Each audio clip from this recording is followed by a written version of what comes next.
পৃথিবীতে কিছু কিছু ইতিম আছে রে, এরা ঈদের দিনে চোখের জলে বুক বাসায় কান্দা কান্দা, ঠিক না বেঠিক? বাবাকে তোমরা জানিও কাবা, মদিনা জানিও মাকে, বাঁচিয়া যদি গো থাকে হো তোমরা করিও ভাই বন্ধু গো মাতা পিতার খেদমত, করিও নবীর উম্মত, করিও নবীর উম্মত। বন্ধুরে, এই সমাজের মধ্যে এতিম সন্তানগুলা বড় কষ্টে দিন কাটায় রে। কিছু কিছু এতিম আছে হাতে টাকা পয়সা আছে, ঘরে মা বাবা নাই। আবার কিছু কিছু এতিম আছে টাকা পয়সাও নাই, ঘরে মা বাবাও নাই। এমন কিছু এতিম আমার চোখে পড়ছে। গত বছর ঈদুল ফিতরের নামাজ আমি আমার গ্রামের বাড়িতে আদায় করে বিকালবেলা শহরে একটু কাজ ছিল, আমি আমার শহরের বাড়িতে একটু গিয়েছিলাম। ড্রাইভার ছিল না, আমি নিজে গাড়ি ড্রাইভ করে যাচ্ছি। হঠাৎ করে এতিমখানার পাশ দিয়া যখন যাচ্ছি, আমি দেখতে পাইলাম এতিমখানার ভিতরে কয়েকটা বাচ্চা দৌড়াদৌড়ি করতেছে, খেলাধুলা করতেছে। আমার ভিতরে ডাউট হলো, ঈদের দিন তো মাদ্রাসা ছুটি থাকার কথা, ঈদের দিনে বাচ্চাগুলা মাদ্রাসার ভিতরে কি করে? আমি গাড়িটা ব্রেক দিলাম, মাদ্রাসার গেইটে গেলাম, একটা ছেলেকে ডাক দিলাম, এদিকে আসো। ছেলেটা আসলো, আইসা আমারে বলতেছে, হুজুর গেইটের চাবি তো আমার কাছে নাই, বড় হুজুরের কাছে। আমি বললাম, গেট খুলতে হবে না বাবা, আমি তোমাকে দেখে আসছি, বলো তো ঈদের দিনে তুমি বাড়িতে না গিয়ে মাদ্রাসায় কেন? এ যুবক, ঈদের দিন তুমি বাড়িতে যাও নাই কেন, তোমার এখানে কি? তখন আমি তাকাইয়া দেখি তার চোখের পানিগুলা টল টল করতেছে।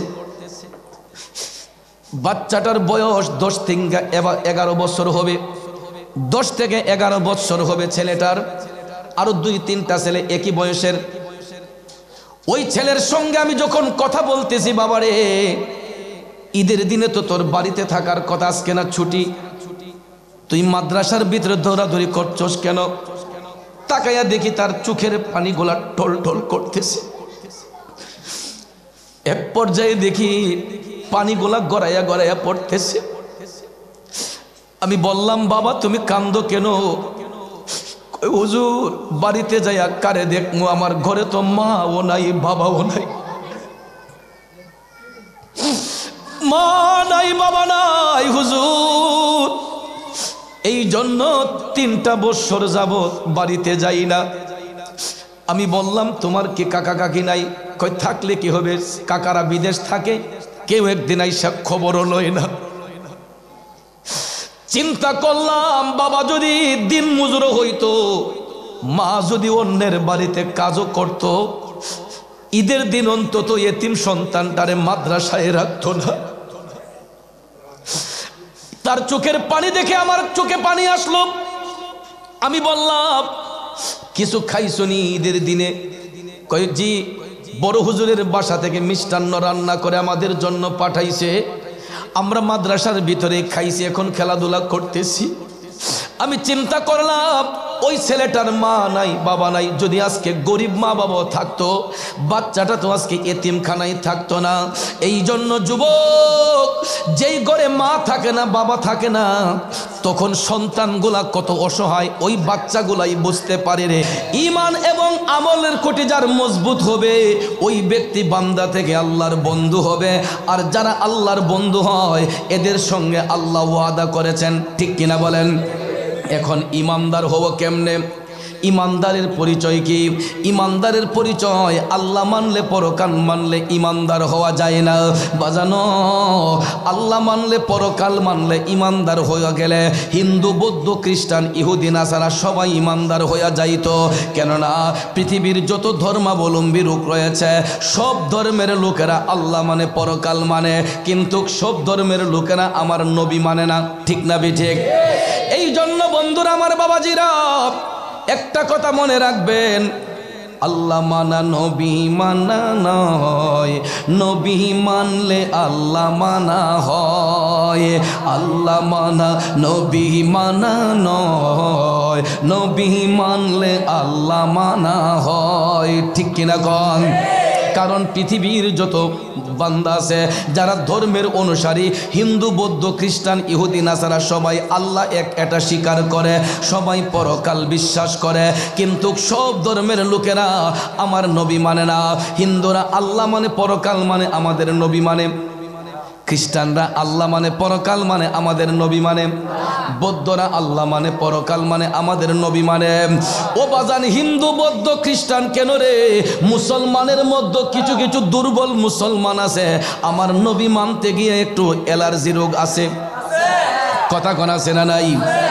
এ বন্ধুরা আমার, বাবাজিরা, অ্যালার্জির রোগ যদি বেশি হয়, হাই অ্যান্টিবায়োটিক দিলেও দেখবেন এই রোগ তাড়াতাড়ি নির্মূল হয় না। এই জন্য আমাদের দেশে মুসলমান নামের কিছু মুনাফিক বেঈমান আছে, এরা দেখবেন আল্লাহর নবীর শানে বিয়াদবি করে, এরা দেখবেন ওলি আল্লাহর শানে বিয়াদবি করে, এরা দেখবেন আল্লাহর বন্ধুদেরকে নিয়ে তামাশা করে। আছে না? আমরা খাজা গরিবে নেওয়াজের প্রেমে পাগল, ঠিক কিনা বলেন? এই দেশের মধ্যে কিছু কিছু বিয়াদব আছে, এরা খাজা গরিবে নেওয়াজের নামে কুৎসা করে, গিবত করে। আছে না নাই? অনেকটা বিয়াদব কয় খাজার দরবারে বলে গাজার আড্ডা। আরো জোরে কন, আরো জোরে কন। এদের চোখ নাই, এরা চোখ তাকিতে অন্ধ। আমিও ধম গুনাহগার, আপনাদের দোয়ার বরকতে আমার খাজা বাবার রওজা জিয়ারত করার সুযোগ আমার হয়েছে। আল্লাহ পাক আমাকে আজমির শরীফের গোলাম হিসেবে কবুল করেছিলেন। আমি আপনাদের দোয়ার বরকতে খাজা বাবার দরবার শরীফ ঘোরার সুযোগ পেয়েছে। আমি গইরা দেখলাম গাজা পাইবেন দূরের কথা, কয়েক কিলোমিটার এরিয়ার মধ্যে শুধু আতর গোলাপের গন্ধ। কয়েক কিলোমিটার সীমানার মধ্যে শুধু আতর গোলাপের গন্ধ। বাজানো, যদি কেউ গিয়ে থাকেন আমার কথা আর আপনাদের কাজে মিল আছে কিনা দেখবেন। আজমির শরীফে খাজা বাবার রওজা শরীফের ভিতরে যদি একবার ঢোকা যায়, আমার খাজা বাবার গিলাফের মধ্যে দেয়ালের মধ্যে চুমা দিলে, একবার জিয়ারত করে যখন বের হবেন, গায়ের মধ্যে যে একটা পারফিউম আসে, গায়ের মধ্যে যে একটা স্মেল আসে, আমি দেখেছি গায়ের কাপড়টা ধুইলে পরেও, গায়ের কাপড়টা ধুইলে পরেও আমি দেখছি কাপড়ের মধ্যে একটা সুন্দর স্মেল পাওয়া যায়, খুব সুন্দর একটা ঘ্রাণ পাওয়া যায়। ঠিক কিনা বলেন? কারণ ওলি আল্লাহর দরবার পবিত্র স্থান, ওলি আল্লাহর দরবারে কোনো নাপাকি নাই। আল্লাহর ওলিদের দরবার এটা জিয়ারতের স্থান, পবিত্র স্থান, যেখানে 24 আওয়ার্স আতর গোলাপ ছিটানো হয়। কথা কোন ঠিক কিনা? যেখানে সব সময় আতর গোলাপ চন্দন ছিটানো হয়, এখানে দুর্গন্ধের কোনো অবকাশ নাই, গাজার কোনো গন্ধ নাই। গাজা পাইবেন কোথায়? মানুষ তো উজু কইরা খাজা বাবার দরবারে ঢুকে, ঠিক না বেটে? কারণ আত্মহুর শাত্রুল ইমান, পবিত্রতা ইমানের অঙ্গ।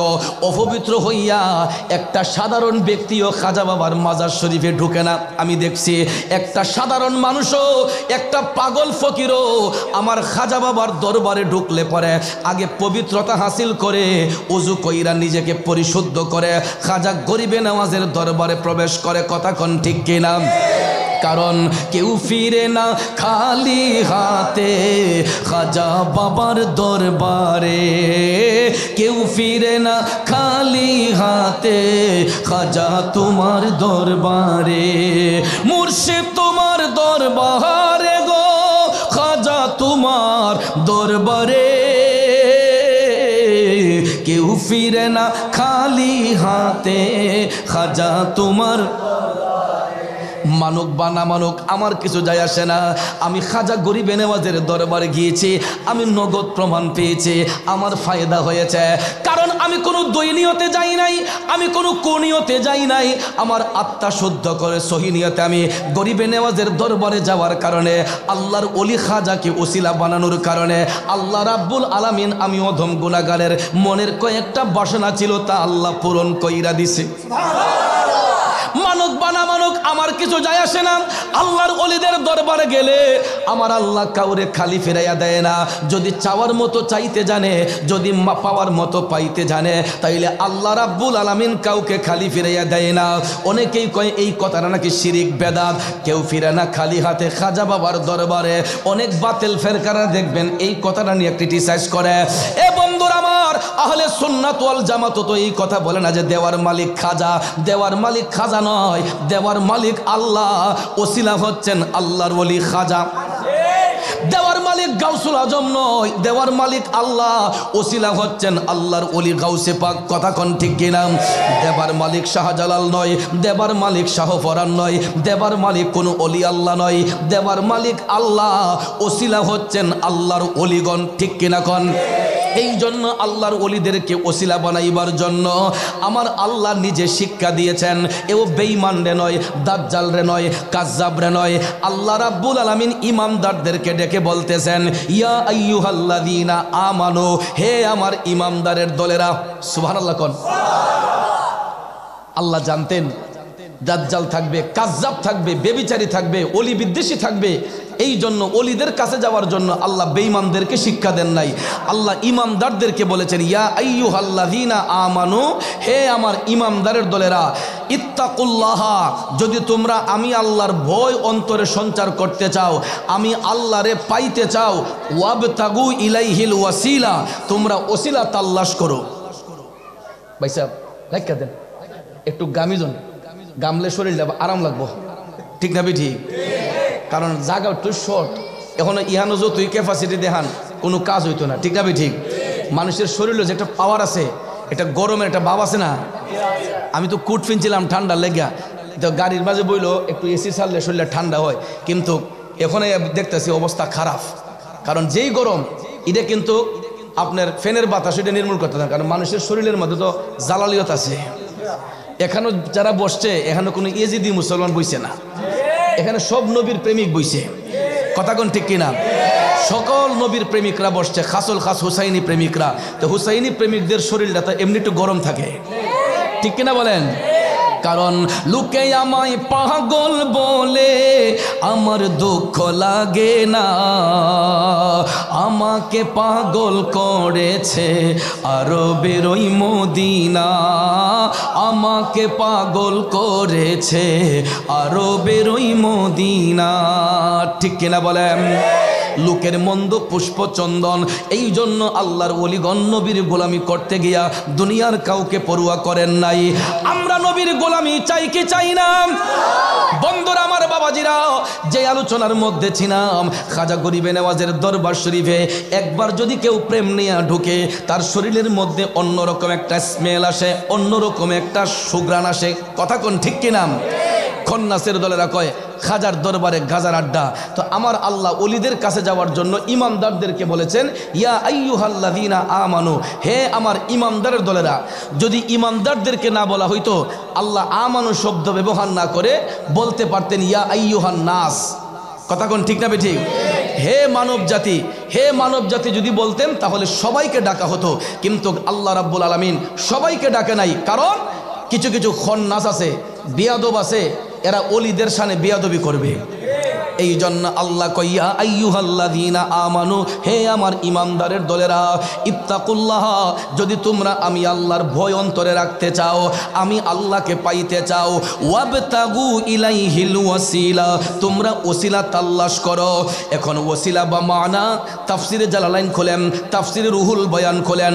ওসিলা বা মানা নবী মুহাম্মদুর রাসূলুল্লাহ সাল্লাল্লাহু আলাইহি ওয়াসাল্লাম, তারপরে ওই নবীর আসহাব সাহাবায়ে আজমাইন, তবেইন, তবে তাবিন, আইম্মায়ে মুজতাহিদিন, ওলি আব্দাল গাউস কুতুব, অদ্যাবধি পর্যন্ত যত নেককার আত্মা হচ্ছেন, এরাই হচ্ছেন ওসিলার মাধ্যম। ঠিক কিনা? যেমন জুমার দিনে মসজিদও যাই নামাজ পড়তে, দেখবেন খুব সুন্দর কইরা 100 টাকার নোটটি, 500 টাকার নোটটি ইমাম সাহেব দিয়ে, হুজুর আমার আব্বার লাগে একটু দোয়া করেন, হুজুর আমার আম্মার লাগে একটু দোয়া করেন। আচ্ছা, মা বাপের কবরে আযাব মাফ করবো কে? টাকা দিয়ে দিতেছেন কারা? তো ইমাম সাহেবেরা। তো কথা কোন ঠিক না বে ঠিক? ইমাম সাহেব কি কবরে আযাব মাফ করতে পারবো? পীর সাহেব কি মাফ করতে পারবো? মাফ করবেন কে? তাইলে দি ফির সাহেব রে গিয়া ইমাম সাহেব রে গিয়া হুজুর আমার আব্বার লাগে দোয়া করেন, বাজান আমার আব্বার লাগে আম্মা লাগে দোয়া করেন, হাদিয়াটা দেন, মাফ করবো কে? দিছেন কারে? তাইলে বাজান অনেক খন্নাসের দলেরা কয় আল্লাহ ছাড়া কারো কাছে চাওয়া যাবে না, আল্লাহ ছাড়া কারো কাছে চাওয়া যাবে না, কিন্তু মাধ্যম ব্যতি রেখে আমার আল্লাহ কারো ডাকে কোনো সাড়াও দেয় না। এই জন্য আমার আল্লাহর পরিচয় পাইলাম নবীর মাধ্যমে। নবী হলেন উসিলা, নবীর উসিলায় আল্লাহ চিনলাম, আর নবী চিনলাম অলিদের উসিলায়। কথা কোন ঠিক কিনা? বন্ধুরা আমার, বাবাজিরা, এই জন্য আল্লাহর ওলিগণের শরণাপন্ন আমরা এই কারণে হই, আল্লাহর অলিদের টাসে আমরা এই কারণে যাই যে উনি একজন ভালো মানুষ, উনি একজন মুমিন বান্দা, উনি একজন মুখলেস বান্দা, উনি একজন নেককার মানুষ। এই জন্য আমরা মনে করি যে আমাদের চাইতে ইমাম সাহেব হুজুর অনেক আমলে, আমরা মনে করি আমাদের চাইতে পীর সাহেব হুজুর অনেক আমলে। উনি যদি সবাই রে নিয়ে দোয়া করে আল্লাহ হয়তো কবুল করবে। এই জন্য হুজুর রে ওসিলা বানায়, হুজুর আমার আব্বার জন্য আমার আম্মার জন্য একটু দোয়া করবেন। বলি কি বলি না? কারণ হুজুর পীর মুর্শিদ ওনারা হচ্ছেন উসিলা মাত্র, কবুল করবেন কে? পীর মুর্শিদ হচ্ছেন উসিলা, কবুল করবেন আল্লাহ। কথা বলেন ঠিক না বেঠে? এই জন্য ভাইয়ার আমার, বন্ধুর আমার, কবি কয়, আশেক কয়, প্রেমিক কয়, আল্লাহকে করিতে খুশি নবীর প্রেমে হও দাসী, আল কোরআনে ঘোষণা দেই তাই গো মুমিন ভাই, নবী বিনে আপন কেহ নাই, নবী বিনে বান্ধব কেহ না, আই গো মুমিন ভাই, নবী বিনে বান্ধব কেহ। ওরে মা বাবা আত্মীয় স্বজন স্ত্রী পুত্র কন্যা গণ সবার চাইতে নবীজি আপন, নবীজিকে জানের চাইতে অধিক ভালো না বাসিলে হাদিসে কয় তাহারি মানাই গো মুমিন ভাই, নবী বিনে বান্ধব কেহ নাই। কথা বলেন ঠিক কিনা? এই জন্য আল্লাহর ওলিগণ সাহাবাগণ কন্টিনিউ আমার নবীর গোলামিতে মাশগুল থাকতেন।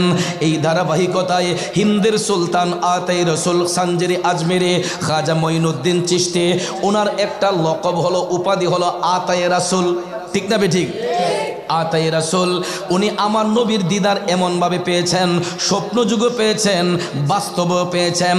এই জন্য তাকে বলা হয় আতাই রসুল। উনি নবীর উসিলা নিয়ে যা চাইতেন মৌলার কাছে আল্লাহ তাই কবুল করতেন। আমার নবীর ওসিলা নিয়ে যা চাইতেন খাজা তাই মৌলার কাছ থেকে পাইতেন। এই জন্য আমি অধম গুনাহগার লিখেছি, দয়াল আল্লাহ ক্ষমা করে নবীর ওসিলায় পাপের ক্ষমা পাওয়া যায় সোনার মদিনায়। ঠিক কিনা বলেন?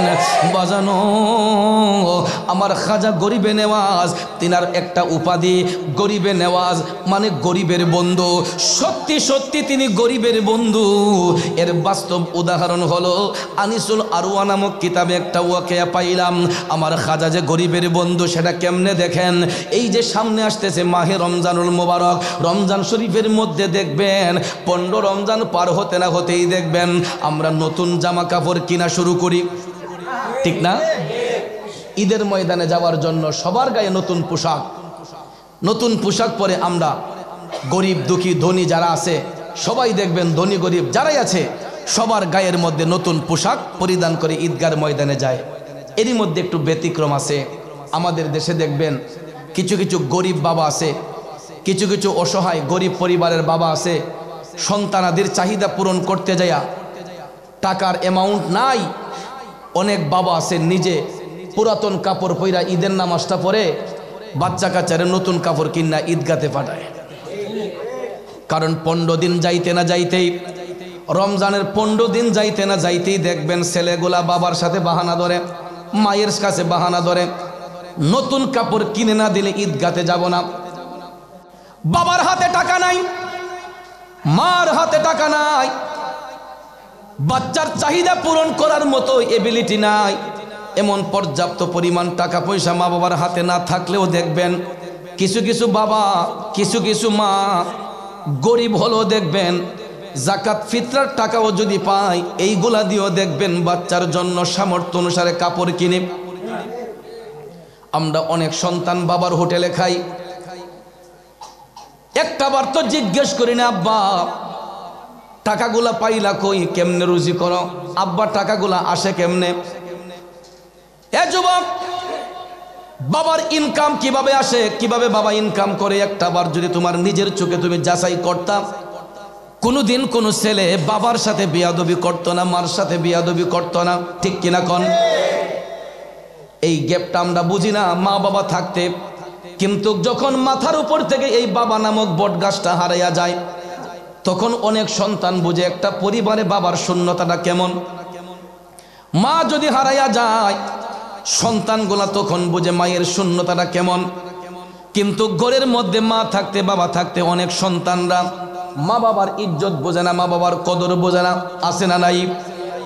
ওরে মা বিনে বান্ধব নাই রে, মা বিনে বান্ধব নাই রে, এই যে সোনার দুনিয়ায়, ভেবে দেখো কি করছো এই মায়ের লাগিয়া, ভেবে দেখো কি করছো এই মায়ের।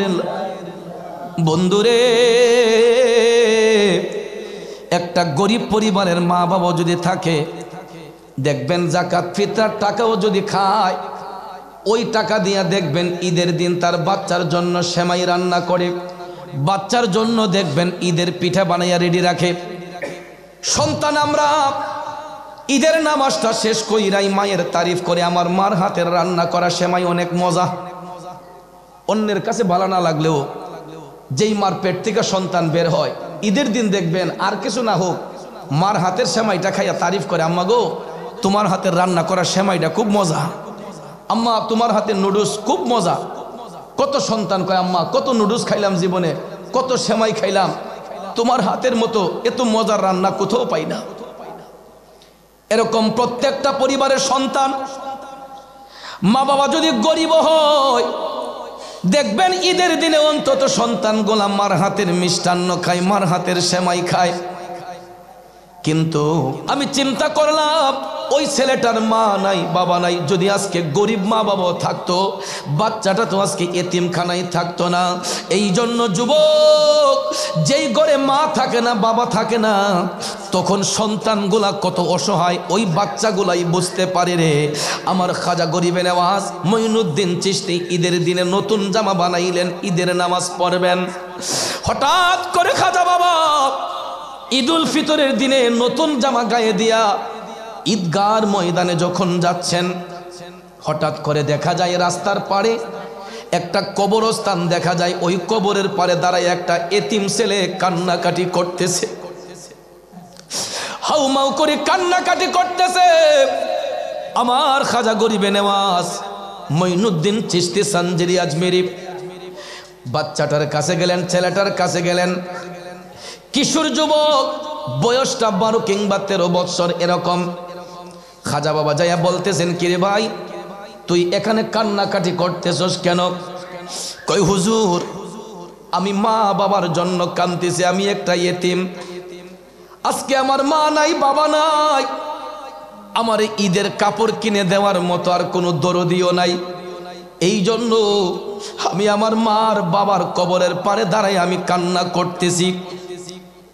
আমার খাজা বাবা যখন শুনলেন ছেলেটা ইতিম, টপ টপ করে খাজা মঈনুদ্দিন চিশতি চোখের পানি ছেড়ে কান্দে রে। গরিবের বন্ধু কারে কয় দেখো বন্ধু, সঙ্গে সঙ্গে আমার খাজা মঈনুদ্দিন চিশতি নিজের গায়ের নতুন কাপড়টা টান দিয়া খুলে ফেললেন, কলিজার ওই খুনো দিয়া রাঙা চরণ ধুয়াইয়া মাতার কেশ মুইছা দিতাম রে খাজা, তোমায় পাইলে নয়নে নয়নে রাখিব, নয়নে নয়নে রাখিব রে খাজা বাবা, তোমায় পাইলে নয়নে নয়নে রাখিব।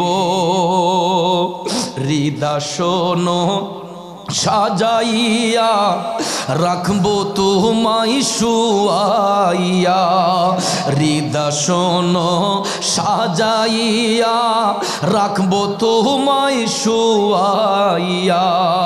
আমি আর কারোরে শুইতে দিতাম না রে খাজা বাবা তোমায় পাইলে, আর কারোরে শুইতে দিতাম না রে খাজা তোমায় পাইলে, নয়নে নয়নে রাখিব।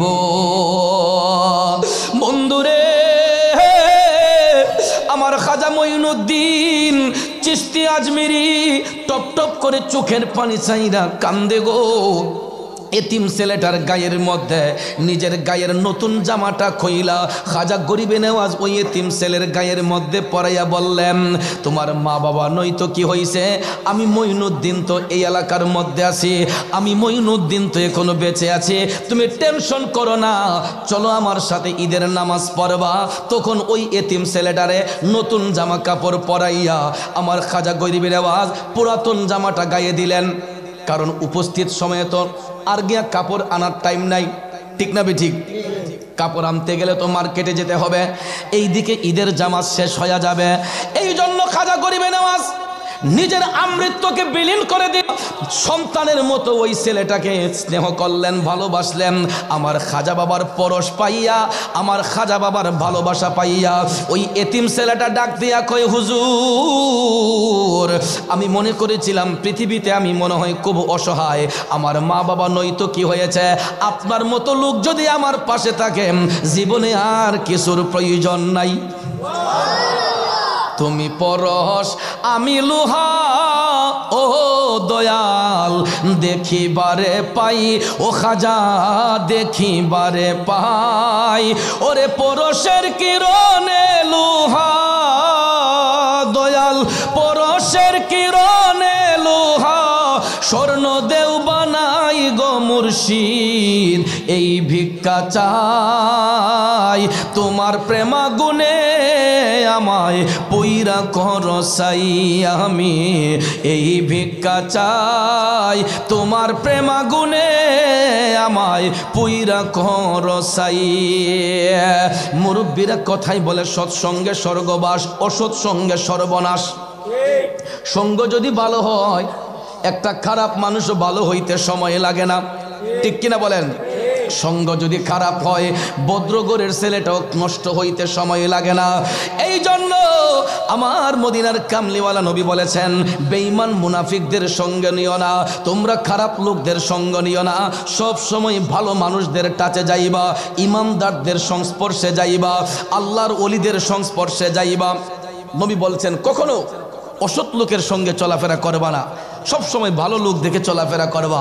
এই জন্য মূলত আমরা গুনাহগার পাপীরা আল্লাহর ওলিদের সাথে সম্পর্ক স্থাপন করি, আল্লাহর ওলিদের কাছে যাই, যাতে করে তাদের রুহানু তাওয়াজ্জু নসিব করে আমরা যদি আমাদের ঈমান আকীদাকে মজবুত করতে পারি, এই জন্য আমরা আল্লাহর ওলিদের শরণাপন্ন হই। কথা কোন ঠিক কিনা?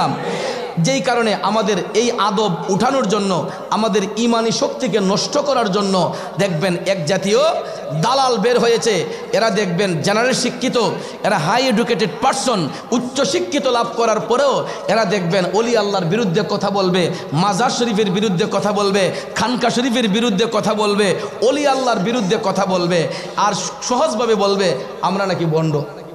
কই কি কয় না? আমরা নাকি মাজার পূজারি, আমরা নাকি বেদাতি। আচ্ছা বলুন, জিয়ারত করলে কি পূজারি হয়ে যায়? আমরা ওলি আল্লাহর রোজা শরীফ জিয়ারত করি, আমরা মসজিদে আল্লাহকে সেজদা করি, মাজার শরীফে গিয়ে আমরা জিয়ারত করি। জিয়ারত জায়েজ না না জায়েজ? জায়েজ না না জায়েজ?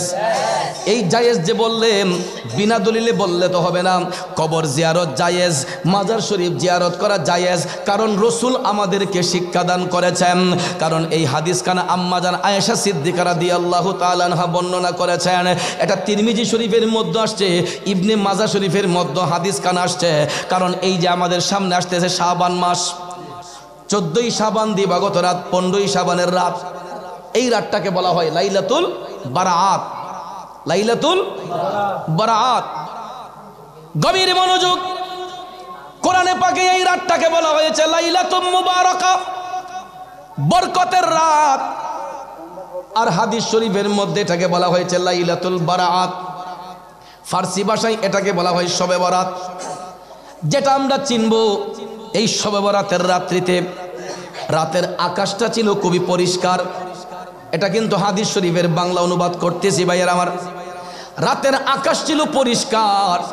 মদিনার কামলিওয়ালা নবী আম্মাজান আয়েশা সিদ্দিকা রাদিয়াল্লাহু তাআলা আনহার হুজরা শরীফের মধ্যে অবস্থান করেছিলেন। সুবহানাল্লাহ কোন এনি প্রবলেম? কোনো সমস্যা আছে? কথা বলবেন না, মনোযোগ দিয়ে শুনবেন, কারণ জায়গাটা ঘরের ভিতরে। তো এই সৃজনে আসলে এই পরিসরে মাহফিল আমরা করি না। সাধারণত বড় মাঠে আলোচনা করলে কথাগুলো গুছিয়ে বলা যায়। আর খানকাগুলার মাহফিল সাধারণত আমরা অনেক সময় আনসিজনে তালিমের মাহফিলগুলোতে মাঝে মধ্যে বৈশা দুই একটি কথা বলি। লম্বা কথা বলবো না, গলার উপর খুব চাপ পড়ে, কারণ ঘরের ভিতরে শব্দ তো একটু প্রেশার পড়ে বেশি। একটু মনোযোগ দিয়ে বুঝবেন ভাইয়ার আমার। শাবান মাসের 15 তারিখ রাতের আকাশ ছিল খুবই পরিষ্কার। লক্ষ লক্ষ তারকারা যে আকাশের মধ্যে উদ্ভাসিত হয়েছে, আকাশের সেই সুন্দর সুন্দর তারা দেখে জ্যোৎস্না রাতে চাঁদের আলো যেন দিনের আলোটারে হার মানিয়েছে। এত সুন্দর চাঁদনি যেন দিনের আলোকে হার মানিয়েছে। আম্মাজান আয়েশা সিদ্দিকা রাদিয়াল্লাহু তাআলা আনহা একবার হুজরা শরীফের ভিতরে একবার বাহিরে যান, একবার ভিতরে একবার বাহিরে যান, কারণ ওনার কাছে দেখতে খুব পছন্দ যে রাতের আকাশটা সুন্দর, তারকারা যেগুলা মিটমিট করে জ্বলতেছে, এর মধ্যে চাঁদের আলো দিনের আলোকে হার মানিয়েছে। আম্মাজান আয়েশা সিদ্দিকা রাদিয়াল্লাহু তাআলা আনহা ভাবলেন যে এত সুন্দর রাতে দয়াল নবী আমার হুজরা শরীফে, তিনি খুব গর্ববোধ করতেছেন নবীজিকে হুজরা শরীফে পাইয়া। হঠাৎ করে দেখা যায় রাত যখন আস্তে আস্তে গভীর হলো, আমার মদিনার কামলিওয়ালা নবী হুজরা শরীফের দরজা খুলে একটু বের হলেন। অনেকক্ষণ হয়ে গেল দয়াল নবী হুজরা শরীফের ভিতরে আসছেন না। আম্মাজান আয়েশা সিদ্দিকা রাদিয়াল্লাহু তাআলা আনহা ধারণা করলেন যে এত সুন্দর একটা রাত, ভাবলাম রসুল মনে হয় হুজরা শরীফে আমাকে সময় দিবেন, তো রসুল হুজরা শরীফে নাই। আম্মাজান আয়েশা সিদ্দিকা রাদিয়াল্লাহু তাআলা আনহা ভাবলেন যে রসুল মনে হয় অন্য কোনো বিবির ঘরে আরামে গেছেন। সুবহানাল্লাহ কোন। আমার দয়াল নবীজির 11 জন বিবি ছিলেন, যাদেরকে বলা হয় উম্মাহাতুল মুমিনিন। এরা মুমিনদের মা, মুমিনদের, কারণ আমার রসুল বেনজির বেমেসাল। নবীজির সাথে সৃষ্টির কোনো বস্তুর তুলনা হয়? আমার রসুলের 11 জন বিবিও যদি হন, দয়াল নবী কারো প্রতি কখনো অবিচার করেন নাই, ঠিক কিনা বলেন? এবং 11 জন বিবির মধ্য হতে কোনো উম্মাহাতুল মুমিনিনের মধ্যে কেউ কোনোদিন আমার নবীর উপর অভিযোগও করেন নাই, কেউ কোনোদিন আমার নবীর স্বামী বলো ডাকেন নাই, কারণ আমার রসুলকে কেউ স্বামী বলো ডাকেন নাই। আল্লাহ নিজে বলেছেন ইয়া আইয়ুহাল মুজাম্মিল ইয়া আইয়ুহাল মুদ্দাসির, কথা কোন ঠিক না ঠিক? ইয়া আইয়ুহান নবী, আল্লাহ রাব্বুল আলামিন হাবিবকে নিজে ডেকেছেন সম্মান দিয়ে। এই জন্য দয়াল নবীর 11 জন বিবি উম্মাহাতুল মুমিনিনের কেউ কোনোদিন আমার রসুলকে স্বামী হিসেবে ডাকেন নাই। সবাই যদিও ডাকতেন ওগো আল্লাহর নবী, ইয়া রাসূল আল্লাহ, ইয়া হাবিব আল্লাহ, এরকমভাবে উম্মাহাতুল মুমিনিনগণ আমার রসুলকে সম্মান দিতেন। কিন্তু ভাইয়ার আমার, বন্ধুরা আমার, বর্তমানে দেখা যায় অনেকে বলে যে নবীও তো সংসার করছেন, আমরা করলে সমস্যা কি? নাউজুবিল্লাহ কোন। 3-4টা বিয়ার লেগে পাগলে যাবে, আছে না? আবার দেখবেন আমরা যদিও কেউ 2 বিবাহ করে 3 বিবাহ করে, ঘরের মধ্যে ঝগড়া প্রতিদিন লেগে থাকে, কথা কোন ঠিক না বেটি? কারণ এই ভাগ কেউ সাধারণত দিতে চায় না। বড় জনের ঘরে গেলে ছোট জনের ঝগড়া করে, ছোট জনের ঘরে গেলে মাই জমজনের ঝগড়া করে, কথা কোন ঠিক না বেটি? নাকি মিছা কইলাম? আমরা এরকম ভাবে সঠিক নজর দিয়ে রাখতেও পারি না। এই জন্য দয়াল নবীর সঙ্গে সৃষ্টির কোনো বস্তুর তুলনা হয় না, হতে পারে না। আম্মাজান আয়েশা সিদ্দিকা রাদিয়াল্লাহু তাআলা আনহা দেখলেন হুজরা শরীফে রাসূল নাই, তাই বলে তিনি কষ্ট নেন নাই। তিনি ভাবলেন হয়তো এই সুন্দর রাতে রাসূল অন্য কোনো বিবির ঘরে আরামে গিয়েছেন। অনেকক্ষণ পরে রাসূল যখন আসেন না, আম্মা জান আয়েশা সিদ্দিকা রাদিয়াল্লাহু তাআলা আনহা ভাবলেন, দেখি তো এত সুন্দর রাতে দয়াল নবী কারে কবুল করেছেন? আমার নবী এত সুন্দর রাতে কোন বিবির ঘরে আরাম করলেন? তন্ন তন্ন করে তিনি খুঁজতেছেন, তন্ন তন্ন করে খুঁজতেছেন, কোন বিবির ঘরে রাসূল নাই, কারো ঘরে আমার রাসূল যান নাই। হঠাৎ করে আম্মা জান আয়েশা সিদ্দিকা রাদিয়াল্লাহু তাআলা আনহা হুজরা শরীফের দরজাতে দাঁড়াইয়া তিনি দেখতেছেন জান্নাতুল বাকিয়ার মধ্যে, জান্নাতুল বাকিয়ার মধ্যে আমার রাসূল কবর জিয়ারত করে চোখের পানি ছেড়ে কান্না করতেছেন। রাতের আকাশটা এত পরিষ্কার, রাতের আকাশটা এত পরিষ্কার। আম্মা জান আয়েশা সিদ্দিকা হুজরা শরীফের দরজা থেকে তিনি লক্ষ্য করলেন নবীজির চোখের পানি মুবারক টপ টপ করে ঝরতেছে। তখন আম্মা জান আয়েশা সিদ্দিকা রাদিয়াল্লাহু তাআলা আনহা নিজের কাছে নিজে লজ্জিত হয়ে গেলেন। আহারে, আমি ভাবলাম কি হইল কি? তিনি ভেবেছিলেন রাসূল মনে হয় অন্য কোনো বিবির কাছে আরামে গেছেন, কিন্তু আমার রাসূল কোথাও যান নাই, কোনো বিবির কাছে যান নাই। জান্নাতুল বাকিয়ার মধ্যে সাহাবায়ে কেরামের কবর মুবারক জিয়ারত করে রাসূল চোখের পানি ছেড়ে আল্লাহর কাছে কান্না করতেছেন। এমন সময় দয়াল নবী জিয়ারত শেষ করে হুজরা শরীফের মধ্যে যখন আসলেন, আম্মা জান আয়েশা সিদ্দিকা রাদিয়াল্লাহু তাআলা আনহা আমার নবীর কদম মুবারকে চুম্বন দিলেন। নবীর কদম মুবারকে চুম্বন দিয়া বললেন, নবী গো, ইয়া রাসূলুল্লাহ, মায়ার নবী গো, আমি আয়েশা একটা ভুল করেছি, আমারে ক্ষমা করেন। এই কথা বলাতে রাসূল মুস্কি মুস্কি হাসতেছেন, কারণ উম্মাহাতুল মুমিনিনের মধ্যে সবচেয়ে বয়স কম ছিল আম্মা জান আয়েশা সিদ্দিকা রাদিয়াল্লাহু তাআলা আনহার। সুবহানাল্লাহ কোন। এই জন্য একদিকে বয়সও কম, আর একদিকে সিদ্দিকে আকবরের কন্যা দয়াল নবীজি একটু বেশি সময় কাটাতেন আম্মা জান আয়েশা সিদ্দিকা রাদিয়াল্লাহু তাআলা আনহার হুজরা শরীফের মধ্যে। সুবহানাল্লাহ কোন। যখন আম্মা জান আয়েশা সিদ্দিকা বললেন, নবী গো, আমি একটা ভুল করেছি, আমাকে ক্ষমা করেন, দয়াল নবী আমার মুস্কি মুস্কি হাইসা বলতেছেন, আয়েশা, ও প্রাণের আয়েশা, তুমি কি ভুল করলা? আম্মা জান আয়েশা সিদ্দিকা বললেন, নবী গো, এত সুন্দর একটা চাঁদনি রাত, লক্ষ লক্ষ তারকা রাজি আকাশের মধ্যে মিটমিট করে জ্বলতেছে। এই রাতের আকাশে তারকা দেইখা, এত সুন্দর চাঁদনি রাত দেইখা আমি ভেবেছিলাম আপনি মনে হয় আপনার অন্য কোনো বিবির ঘরে আরামে গিয়েছেন, কিন্তু নবী গো, আমি আয়েশা লক্ষ্য করে দেখলাম আপনি অন্য কোনো বিবির ঘরে আরামে যান নাই। ইয়া রাসূলুল্লাহ, নবী গো, আমি তাকাইয়া দেখলাম জান্নাতুল বাকিয়ার মধ্যে দাঁড়াইয়া আপনি আপনার উম্মতের কবর জিয়ারত করে কান্না করতেছেন। আমার রাসূল তখন ডাক দিয়ে বললেন, আয়েশা, তুমি কি জানো না আজকের এই রাতটা কিসের রাত? সুবহানাল্লাহ কোন। আমার নবী বললেন, আয়েশা, তুমি কি জানো না আজকের এই রাতটা কিসের রাত? আম্মা জান আয়েশা সিদ্দিকা তিনি বললেন, আল্লাহু আ'লামু ওয়া রাসূলুহু, যে আল্লাহ তাআলা ভালো জানেন এবং আল্লাহর নবী ভালো জানেন। এই কথা বলতে না বলতেই দয়াল নবী ডাক দিয়া কয়, আয়েশা রে, আজকের এই রাত হচ্ছে লাইলাতুল বারাত। কারণ এই বরাত সম্পর্কে রাসূল মুবারক সম্পর্কে রাসূল বলেছেন, লাইলাতুম মুবারাকা মিন নিসফে শাবান, শাবান মাসের মধ্যবর্তী রাতটাকে বলা হয় লাইলাতুম মুবারাকা, বরকতের রাত। হাদিস শরীফে রাসূল বলেছেন আজকের এই রাত লাইলাতুল বারাত, এটা ভাগ্যের রজনী। তখন আম্মা জান আয়েশা সিদ্দিকা বললেন, ইয়া রাসূলুল্লাহ, এই ভাগ্যের রজনীতে কি হয়? তখন রাসূল বললেন, আয়েশা, বনু কাল গোত্রের বকরির গায়ে যতগুলা পশম রয়েছে, এর চাইতে অধিক হারে এই রাতে আল্লাহ তাআলা আমার উম্মতের গুনাহ মাফ করে। খন্নাসের দলেরা কয় জিয়ারত বলে জায়েজ নয়, অথচ জিয়ারত করলে আমার আল্লাহ খুশি হয়, কবরবাসীর কবর আযাব মাফ করে। ঠিক না বেঠিক? আমার নবী সাহাবায়ে কেরামের রওজা জিয়ারত করে বলতেছেন, আয়েশা, এই রাতে বনু কাল গোত্রের বকরির গায়ে যতগুলা পশম, বনু কাল গোত্রের বকরির গায়ের পশম কিটা বাদ দেন, আমরা বাংলাদেশে যারা বকরি পালেন, বকরির গায়ে যতলি পশম আছে, একটা বাচ্চা বকরির গায়ে যতলি পশম আছে, সারা ভৈরববাসী মিল্লা গণ্যা শেষ করেন জীবনী, গণা সম্ভব নেই। আমার রাসূল বললেন, আয়েশা, বনু কাল গোত্রের বকরির গায়ে যতগুলা পশম রয়েছে, এর চাইতে অধিক হারে এই রাতে আল্লাহ তাআলা আমার গুনাহগার উম্মতের গুনাহ মাফ করে। এ বন্ধুরা, আমার বাবাজিরা, কারণ এই ভাগ্যের রজনীতে আমার দয়াল নবী সাহাবায়ে কেরামের কবর জিয়ারত করে আল্লাহর কাছে কান্না করেছেন।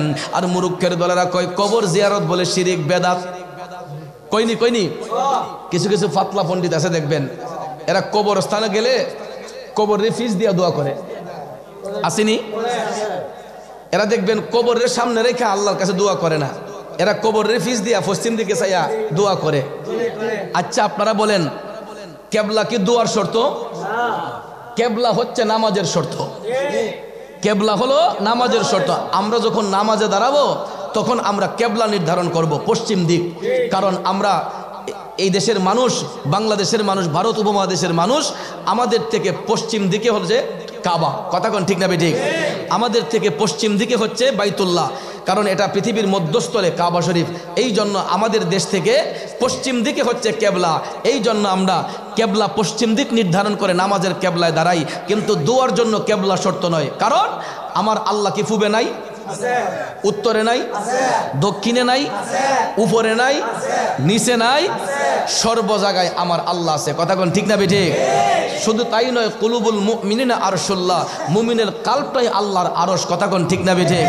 এই জন্য ভাইয়ের আমার, আল্লাহ পাইতে গেলে কোনো দিক লাগে না, আল্লাহর কাছে চাইতে গেলে কোনো দিক লাগে না। কারণ কবরবাসীর সামনে গিয়া দাঁড়াইলে আমরা তো কবরে পূজা করি না, আমরা কবরবাসীর সামনে রাইখা দোয়া করি আল্লাহর কাছে। হাতের তালু কি উফরে তাহে না কবরের দিকে তাহে?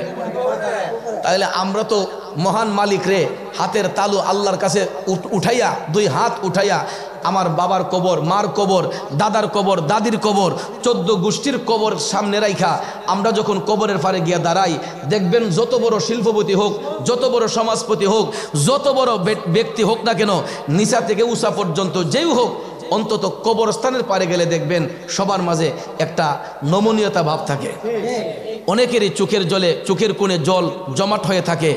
অনেক সন্তান কবরের পারে গেলেই তার বাবার কথা মনে পড়ে, মার কথা মনে পড়ে, দাদার কথা মনে পড়ে, দাদির কথা মনে পড়ে, বড় কাকার কথা মনে পড়ে, মাইজম চাচার কথা মনে পড়ে। আসেন এরকম? কারণ আমরা কবরস্থানের পারে গিয়ে দাঁড়াইলে এমনিতে আমরা আপসেট হয়ে যাই, মানসিকভাবে আমরা আপসেট হই।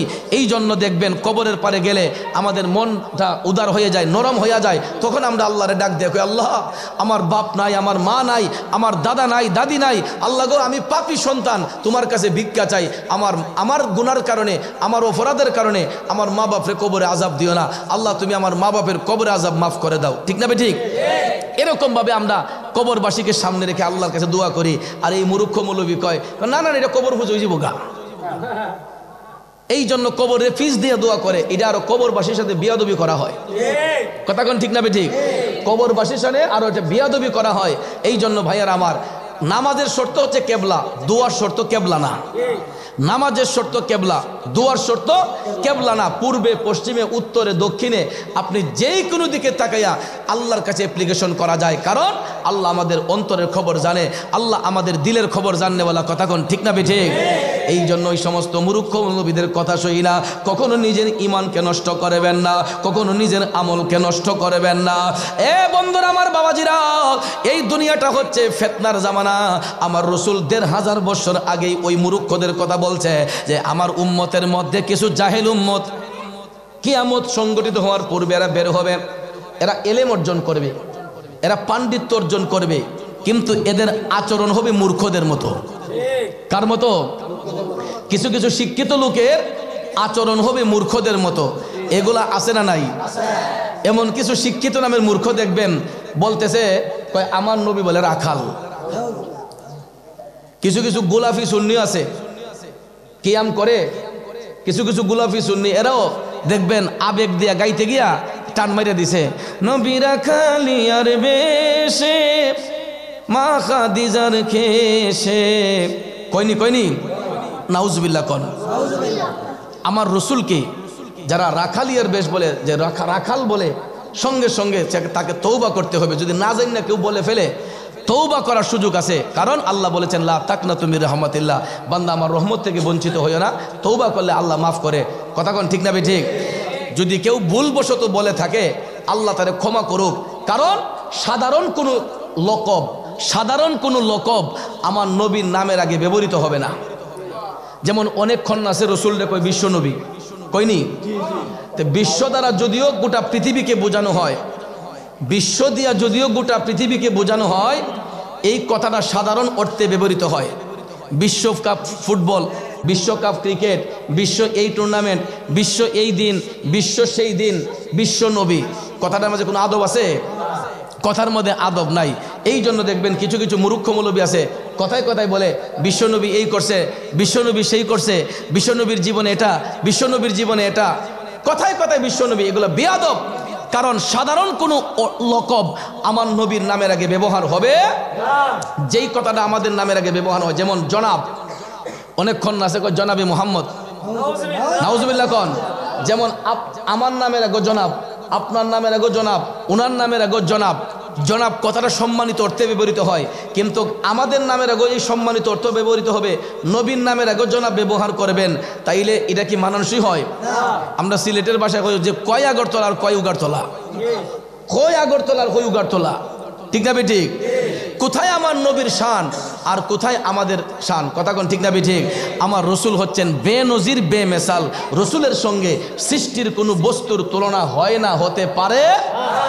এই জন্য মুমিন ব্যক্তি যারা হয়, ইমানদার যারা হয়, এরা সব সময় আমার নবীর গোলামিতে মাশগুল থাকতেন, এরা সব সময় আমার নবীর তাজিম নিয়ে ব্যস্ত থাকতেন।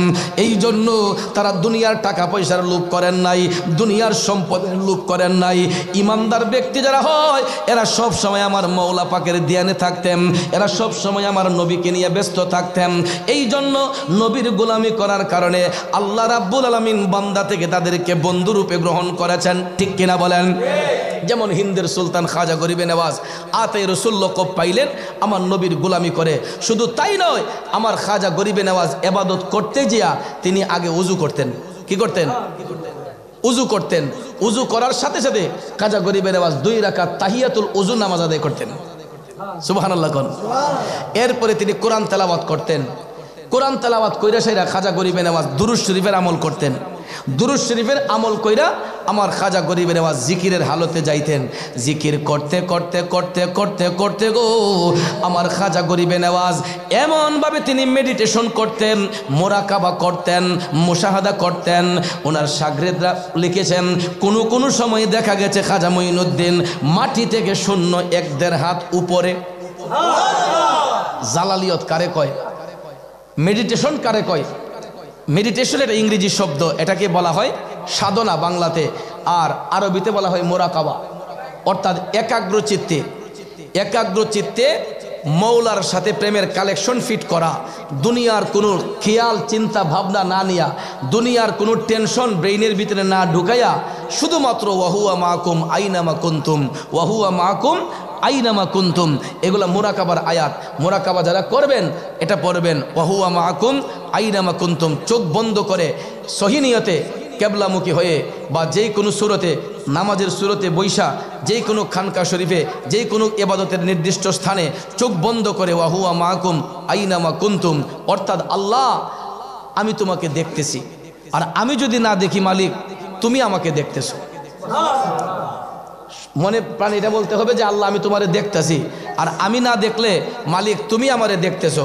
ওয়াহুয়া মাকুম আইনামা কুনতুম, ওয়াহুয়া মাকুম আইনামা কুনতুম, এটা মোরাকাবার আয়াত। মোরাকাবার মধ্যে বসলে এইগুলা পইরা আপন আপন পীর মুর্শিদের দিকে মুতাওয়াজ্জি হয়ে, আপনার দাদা হুজুরের দিকে মুতাওয়াজ্জি হয়ে এখান থেকে যাইতে যাইতে হুজুর গাউসে পাক আব্দুল কাদের জিলানী খাজা মঈনুদ্দিন চিশতির কালবের ফায়েজ আমার সিনার মধ্যে আসুক, সেখান থেকে রাহমাতুল লিল আলামিন নবীর যে নজর মুবারক আমাদের কালবে আসুক, এই বলিয়া একাগ্র চিত্তে দুনিয়ার চিন্তা ভাবনা সব কিছু বাদ দিয়া আমরা যখন মোরাকাবা করব, মুশাহাদা করব, তখন দেখবেন অন্তর চক্ষুর পরিষ্কার হয়ে যাবে, কাল্বটা নূরান্বিত হয়ে যাবে।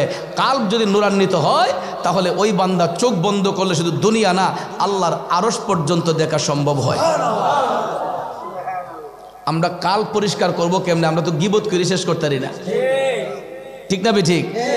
আছে শুধু মারামারি, আছে শুধু দানাহানি, কে কারে বদনাম করে ডুবানো যায়, কে কার হক নষ্ট করন যায়, আমরা আছি এই চিন্তা ভাবনা নিয়ে ব্যস্ত। কিন্তু আল্লাহর অলিগণ তারা সব সময় তাদের সফটওয়্যার পরিষ্কার রাখতেন, কারণ মোবাইল ফোনে দেখবেন মাঝে মাঝে ভাইরাস ঢুকেনি, তো ভাইরাস ঢুকলে দেখবেন এটারে রিস্টার্ট দিতে হয়। রিস্টার্ট দিলে আবার মোবাইলটা পুনরায় ওপেন হয়। অনেক সময় দেখা যায় ওপেন হওয়ার পরেও মোবাইলে কিছু ভাইরাস ঢুকে, তখন সফটওয়্যার আপডেট দিয়েও কাজ হয় না, তখন আবার এটারে ফ্লাশ দিতে হয়, ঠিক না ঠিক? ফ্লাশ দিয়ে এটারে আবার চালু করতে হয়, নাহলে নেট কানেকশন দুর্বল হয়। তো আমার কথা হলো যে এটা একটা বিজ্ঞানী বানিয়েছে, ঠিক না ঠিক? মোবাইলের সফটওয়্যার একজন বিজ্ঞানী বানিয়েছেন। হোয়াটসঅ্যাপ, ইমো, মেসেঞ্জার, ভাইবার, গুগল, এই সফটওয়্যারগুলোর দ্বারাতে সারাটা পৃথিবীর খবরাখবর রাখা যায়, ঠিক না ঠিক? আপনি দেখেন অ্যান্ড্রয়েড মোবাইল যার হাতে আছে, আপনি এখন চাইলে আপনার আমেরিকাতে আপনার বন্ধু আছে, এখন চাইলে তাকে দেখতে পারবেন। আমরা যে বসে আছি তাকে দেখানো সম্ভব হয়। হোয়াটসঅ্যাপ, ইমো, মেসেঞ্জারের মাধ্যমে, ভিডিও কলের মাধ্যমে এই নেট কানেকশন যদি থাকে দেখা সাক্ষাৎ হয়। শুধু তাই নয়, এর চাইতে আরও ডেঞ্জারাস গুগল সফটওয়্যার। এই গুগল সফটওয়্যারে দেখেন সারাটা পৃথিবী নিয়ন্ত্রণ করে। স্থলপথ, জলপথ, আকাশপথ, প্রত্যেকটা মহাসড়ক এবং মহাসাগর এবং আকাশপথ, মহাকাশ, এগুলা গুগল নিয়ন্ত্রণ করতেছে। আমাদের মাথার উপর কিন্তু শত শত বিমান ঘুরতেছে, উঠতেছে, আমরা কি খবর আছে? কিন্তু দেখেন একটা বিমানের সঙ্গে আরেকটা বিমানের ধাক্কা লাগতেছে না, কারণ এটা গুগল নিয়ন্ত্রণ করতেছে। একটা বিমান কয় হাজার ফুট উপর দিয়ে যাবে, কয় হাজার ফুট নিচ দিয়ে যাবে, এই বিমানটা কোন রাস্তা দিয়ে যাবে, কোন কক্ষপথে যাবে, এটা নিয়ন্ত্রণ করতেছে গুগল। সমুদ্র পথে এই যে বড় বড় মহাসাগরগুলা পাড়ি দেওয়া হয়, বড় বড় জাহাজ, স্টিমারগুলা এক দেশ থেকে আরেক দেশে চলে যায়। 1 মাস, 2 মাস, 3 মাস সময় লাগে এক একটা মহাসাগর পাড়ি দিতে, ঠিক না ঠিক? অনেক সময় সমুদ্রে জলোচ্ছ্বাস থাকে এবং অনেক সময় দেখা যায় বিভিন্ন দুর্ঘটনার কবলে জাহাজ পড়ে যায়। তখন এগুলা নিয়ন্ত্রণ করতেছে গুগল, যে সমুদ্র কোন দিকে যাবে, কোন রাস্তা দিয়ে যাবে, কোন দিকে ঢেউ কম, কোন দিকে ভূমিকম্প আছে, জলোচ্ছ্বাস আছে, এগুলা নিয়ন্ত্রণ করতেছে গুগল। এরপরে দেখেন স্থলপথের কথা। মনে করেন আমি হবিগঞ্জ থেকে পলতাকান্দা আসবো, আমি জীবনে কোনোদিন মনে করেন পলতাকান্দা আসি নাই। আমি হবিগঞ্জ থেকে যদি অ্যান্ড্রয়েড মোবাইল আমার কাছে থাকে, আমি একটা ব্যক্তিকেও জিজ্ঞেস করতে হবে না যে পলতাকান্দা রাস্তাটা কোন দিকে। বরঞ্চ আমি হবিগঞ্জ থেকে যখন গুগলে সার্চ দেব, তখন গুগল আমাকে হেল্প করবে যে ভৈরব আসতে কয় ঘন্টা সময় লাগবে, রাস্তায় কোন জায়গায় জাম আছে, এটা পর্যন্ত গুগল নিয়ন্ত্রণ করে দিতেছে। এবং কত ঘন্টা সময় লাগবে, কয় মিনিট লাগতে পারে, এটা পর্যন্ত গুগল আমাদেরকে হেল্প করতেছে। তাহলে আমার কথা হলো, বাবা, এই গুগল সফটওয়্যারের আবিষ্কারক তো একটা মানুষ, এটা তো মানুষের ব্রেন দিয়ে বানাইছে। এই সফটওয়্যারটা যা কিছু রিসার্চ করুক মানুষের ব্রেন দিয়ে বানিয়েছে।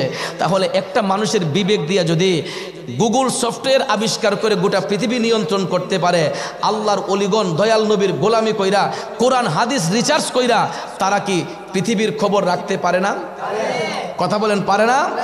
কারণ Google software, WhatsApp, imo, Messenger software বানানোর আগে 1500 বছর আগেই আমার আল্লাহ যখন মানুষ সৃষ্টি করেছেন, মানুষ সৃষ্টি করে আল্লাহ রাব্বুল আলামিন সর্বপ্রথম একটা সফটওয়্যার সৃষ্টি করেছেন। এই সফটওয়্যারটাকে আমার আল্লাহ ফিটিং করেছেন প্রত্যেকটা মানুষের বাম স্তনের 2 আঙ্গুল নিচে। এই সফটওয়্যারটাকে বলা হয় লতিফায়ে কালব। কি বলা হয়? লতিফায়ে কালব। এটা জন্মের পরে আয়নার মতো পরিষ্কার থাকে, কিন্তু মানুষ যখন সাবালক হয়ে যায়, নারী পুরুষ যখন সাবালক হয়, 12 বছর যখন ওভার হয়, তখন আমাদের 3 ধরনের নফসানিয়তের মধ্যে একটা কঠিনতম নফস হচ্ছে নফসে আম্মারা। নফসে আম্মারার ধোঁকায় পড়ে মানুষ পাপের দিকে ডাইভার্ট হয়। পাপ করতে করতে তখন এই কাল্পটার মাঝে ভাইরাস জমে যায়, এই অন্ধকার, এই পরিষ্কার কাল্পটা অন্ধকার হয়ে যায়, টিক্কার মতো হয়ে যায়। এই যে যেমন মোবাইলে ভাইরাস ঢুকলে ফ্লাশ দিতে হয়, কিন্তু আমরা তো ফ্লাশ দিতে জানি না।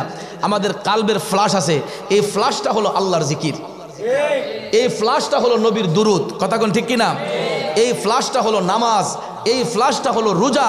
কারণ যখন একটা ব্যক্তি যখন আল্লাহর জিকির করে, একটা ব্যক্তি যখন নবীর দুরুদ পড়ে, একটা ব্যক্তি যখন কন্টিনিউ আমলের মধ্যে থাকে, তখন এই কালবটা নূরান্বিত থাকে। কারণ এটার মধ্যে কাজ করতে হবে, কাজ করতে হবে। কিন্তু আমরা দেখবেন দাউদিয়া যারা কসাই ভাই, যারা সবসময় গুস্ত কাটে, দেখবেন তাদের ছুরি কাজ চাকুর মাঝে অন্যরকম ধার থাকে। যারা জমিনের কাঁচি দিয়ে ধান কাটে, দেখবেন এদের কাঁচিটা চিকচিক করে। আবার যখন গড়ে আইনা রাখে, 1 সপ্তাহ যখন রাইখা দেয়, তখন দেখবেন কাঁচিটা লাল হইয়া যায়, মরিচা ধরে ফেলে। ঠিক তদ্রুপ ভাইয়ের আমার, আমরা যদি জিকির বন্ধ করে ফেলি, আল্লাহর স্মরণ অন্তরে বাদ দিয়া দেই, তাহলে আমাদের এই পরিষ্কার কাল্পটা, আয়নার মতো পরিষ্কার কাল্পটা গুনার কারণে, পাপের কারণে এটা টিক্কার মতো কালো হইয়া যায়। আর কাল্ব যখন অন্ধকার হইয়া যায় তখন মানুষের দিল পাষাণ হইয়া যায়।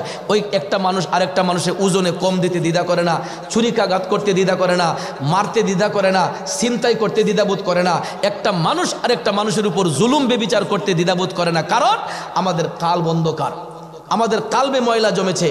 তাইলে এই কাল্বটাকে নূরান্বিত করতে হলে বেশি বেশি করে আল্লাহর জিকির করতে হয়, যেটা করতেন আল্লাহর ওলিগণ। আমার খাজা বাবা জীবনী পড়ে দেখেন, তিনি সব সময় ওযু করতেন, ওযু করে আমার খাজা বাবা নফল নামাজ আদায় করতেন, এরপরে কোরআন শরীফের তেলাওয়াত করতেন। কিছু কিছু খন্না আছে কয় চিশতিয়া তরিকার মাঝে বলে নামাজ নাই,